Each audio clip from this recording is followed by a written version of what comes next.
Hi students, வணக்கம். இப்போ என்ன பார்க்க போகிறோம்? இயல் 4 பயிற்சி 4.3 8ஆம் கணக்கு என்ன கொடுத்துருக்காங்க. பின் வருவனவற்றுள் எது சரியான கூற்று, ஏன் அப்படின்னு. ஒவ்வொரு சமபக்க முக்கோணமும் ஓர் இரு சமபக்க முக்கோணம் ஆகும். ஒரு முக்கோணம் இருக்குன்னு வச்சுக்கிறோம். இந்த முக்கோணம் வந்து சமபக்க முக்கோணம்னு சொல்றாங்க. என்ன முக்கோணம் சொல்றாங்க? ஒவ்வொரு சமபக்க முக்கோணமும். சமபக்கம்னா என்ன அர்த்தம்? 3 பக்கமும் சமம். ஒரு இரு சமபக்க முக்கோணம்.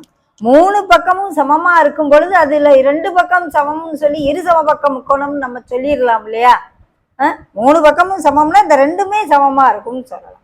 இது இரு சமபக்க முக்கோணம்னு ஒவ்வொரு சமபக்க முக்கோணமும் ஒரு இரு சமபக்க முக்கோணம்னு சொல்லலாம். சரியான கூற்று. ஒவ்வொரு இரு சமபக்க முக்கோணமும் ஒரு சமபக்க முக்கோணம் ஆகும். அது எப்படி ஆகும்? 2 பக்கம் தான் சமம், 3வது பக்கம் சமம் கிடையாது. ஸோ 2 இரு சமபக்க முக்கோணத்தை சமபக்க முக்கோணம்னு சொல்ல முடியாது. ஆனா சமபக்க முக்கோணத்தை இரு சமபக்க முக்கோணம்னு நம்மளால சொல்ல முடியும். ஸோ கூற்று எது சரியான கூற்று? ஆங்கிறது சரியான கூற்று.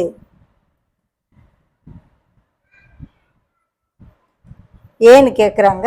ஏனெனில் 3 பக்கமும் சமமாக இருக்கும் பொழுது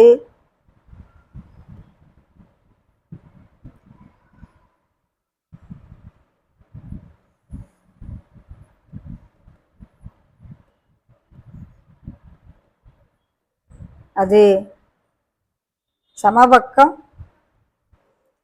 முக்கோணம்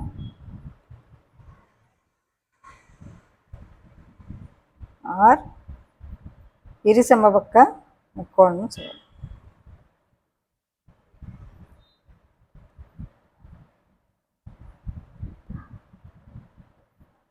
3 பக்கம் சமங்கள் இந்த ரெண்டையுமே எடுத்து சொல்லலாம். இரு சமபக்க முக்கோணம் அல்லது சமபக்க முக்கோணம்ன்ற மாதிரி சொல்லிக்கலாம். ஒவ்வொரு சமபக்க முக்கோணத்தையும் ஒரு இரு சமபக்க முக்கோணம் சொல்லலாம். ஆனா இரு சமபக்க முக்கோணத்தை சமபக்க முக்கோணம்னு நம்மளால சொல்ல முடியாது. ஓகே.